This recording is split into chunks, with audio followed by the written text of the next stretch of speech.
قدیم مقدس شہر کے قلب میں، جہاں سنہری مندروں کے مینار آسمان کو چھوتے تھے اور راہبوں کی دعائیں سنگ مرمر کی گلیوں میں گونجتی تھیں، ایک غریب مگر دیندار شخص جیران رہتا تھا۔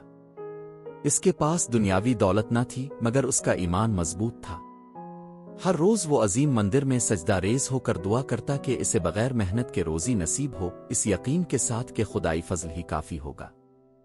ایک صبح جب سورج کی پہلی کرنوں نے شہر کو سنہری روشنی میں نہلایا، جیران نے اپنے دروازے پر ایک شاندار مخلوق دیکھی، چمکدار چاندی جیسے بالوں والا ہرن، جس کی آنکھیں پگھلے ہوئے سونے کی مانند تھیں۔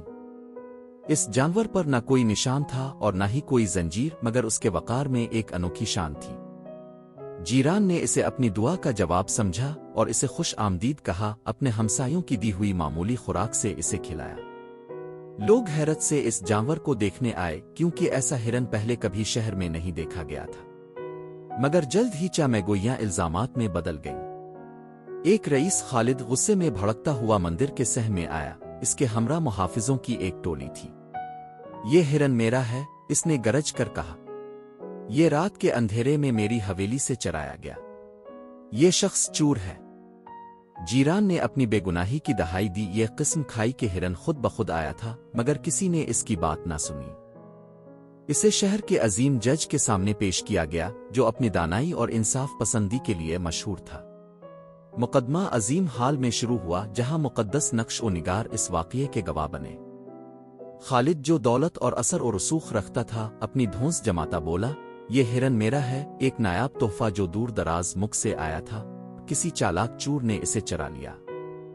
جج، ایک عمر رسیدہ مگر تیز نظر والے شخص ازم نے جیران کی طرف رخ کیا۔ تمہاری بے گناہی کا کیا ثبوت ہے؟ جیران نے عاجزی سے سر جھکا دیا۔ میرے پاس صرف میرا ایمان ہے عظیم جج۔ میں نے دعا کی اور خدائے برتر نے جواب دیا۔ یہ ہرن خود آیا۔ مجمع میں شکوک و شبہات کی سرگوشیاں ہونے لگیں، مگر ازم، جو معجزات اور انسانی فطرت کی باریکیوں کو سمجھتا تھا، گہری سوچ میں پڑ گیا۔ اس نے حکم دیا کہ ہرن کو لایا جائے۔ جب محافظوں نے اسے اندر داخل کیا تو وہ سکون سے چلتا ہوا آیا، بے خوف۔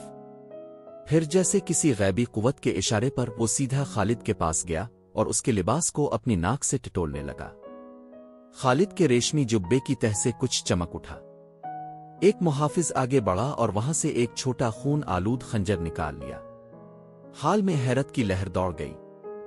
ازم نے خنجر کو غور سے دیکھا، پھر خالد پر اپنی تیز نظر گاڑ دی۔ یہ صرف چوری کا معاملہ نہیں، اس نے اعلان کیا۔ یہ خنجر تمہارے مرحوم بھائی کا ہے، جو پراسرار حالات میں مارا گیا تھا، اور اب قدرت نے ہمیں چھپی ہوئی حقیقت سے روشناس کر دیا ہے۔ خالد کا رنگ فق ہو گیا، اس کی رعونت ختم ہو گئی۔ جج کی گہری نگاہوں کے نیچے وہ کانپنے لگا، پھر گھٹنوں کے بل گر گیا۔ میں نے ایسا کرنے کا ارادہ نہیں کیا تھا، وہ ہکلاتا رہا، مگر سچائی سب پر آشکار ہو چکی تھی۔ انصاف ہو چکا تھا، نہ صرف جیران کے لیے بلکہ اس مظلوم روح کے لیے بھی، جو مدتوں سے انصاف کی طلب میں تھی۔ ہرن، جس کا مقصد پورا ہو چکا تھا، ایک نرم پراسرار آواز میں پکارا اور پھر دھند میں غائب ہو گیا۔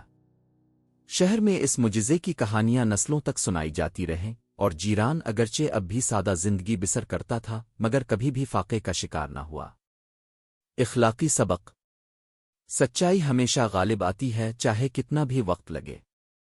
دیانتداری اور ایمان کا امتحان لیا جا سکتا ہے، مگر بالآخر وہی کامیاب ہوتے ہیں۔